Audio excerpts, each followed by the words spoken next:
3295 റേഞ്ചിൽ നല്ല പ്രീമിയം ആയിട്ടുള്ള ഒരു സൽവാസിൻ്റെ കളക്ഷനാണ് ഈ വീഡിയോയിൽ കാണുന്നത്. നമുക്ക് സിംഗിൾ കളറായിട്ടാണ് ഇത് അവൈലബിൾ ആയിട്ടുള്ളത്. നല്ലൊരു ഹൽദി യെല്ലോ ഷെയ്ഡിലാണ് വന്നേക്കുന്നത്.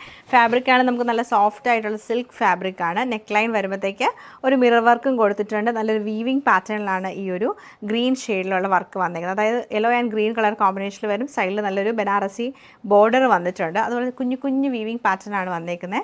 ഇതിൻ്റെ ഉള്ളിൽ തന്നെ നമുക്കിതിന് ലൈനിങ്ങും അറ്റാച്ച്ഡ് ആയിട്ടാണ് വന്നേക്കുന്നത്. കണ്ടോ, ലൈനിങ് സോഫ്റ്റ് ആയിട്ടുള്ള കോട്ടൺ ഫാബ്രിക്കിൽ ലൈനിങ് അറ്റാച്ച്ഡ് ആയിട്ടാണ് വരുന്നത്. സ്ലീവ് പോർഷൻ വരുമ്പോഴത്തേക്ക് നമുക്ക് ഇങ്ങനെയാണ്. സ്ലീവിൻ്റെ ടോപ്പിൽ തന്നെ അറ്റാച്ച്ഡ് ആയിട്ടാണ് വരുന്നത്. രണ്ട് ബോർഡറാണ്. ദാമനേരിയിൽ നല്ലൊരു ബോർഡറും ബനാറസി വീവിങ്ങും വന്നിട്ടുണ്ട്. പിന്നെ കുഞ്ഞൊരു ബോർഡർ പ്ലെയിൻ വന്നിട്ട് കുഞ്ഞു ബോർഡറാണ് കൊടുത്തേക്കുന്നത്. ബാക്ക് സൈഡ് വരുമ്പം കണ്ടോ, ബാക്ക് സൈഡിൽ നല്ല രസമായിട്ടുള്ള ആ ഒരു ബനാറസി ദാമനേരിയയിൽ ബനാറസി വീവിങ് ആണ് ചെയ്തേക്കുന്നത്. വിത്ത് ലൈനിങ് ആയിട്ടാണ് നമുക്ക് ഈ ഒരു സെറ്റ് വന്നേക്കുന്നത്. ഇതാണ് ടോപ്പിൻ്റെ പാറ്റേൺ വരുന്നത്. ദുപ്പട്ട വരുമ്പോൾ സെയിം ഫാബ്രിക് തന്നെ വന്നിട്ട് ഫുള്ളായിട്ട് നമുക്ക് ബനാറസി വീവിങ് ആണ് ചെയ്തേക്കുന്നത്. നല്ല രസമായിട്ടുള്ള വീവിങ് പാറ്റേൺ ആണ്.